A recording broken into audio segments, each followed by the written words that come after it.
খেয়াল রাখা উচিত। এই সময়ে নদীতে স্নান করা উচিত নয়, মাটিতে খোঁড়া উচিত নয় এবং বীজ বপন করা উচিত নয়। এই দিনে এখানে শঙ্খ বাজানো হয় না। ভক্তরা মাটির নিচে জন্মানো খাবার, শাকসবজি ও ফলমূল উৎসর্গ করেন।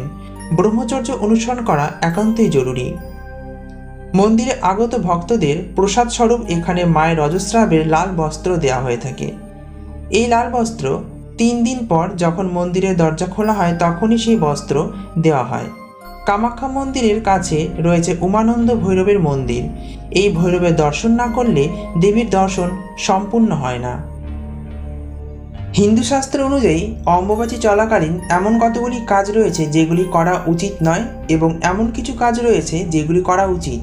চলুন যেগুলি করা উচিত নয় সেগুলি প্রথমে জেনে নেওয়া যাক। নাম্বার 1, অম্বুবাচীতে ভূমিকর্ষণ ও বৃক্ষরোপণ করা একেবারেই উচিত নয়, কারণ এই সময় ধরিত্রী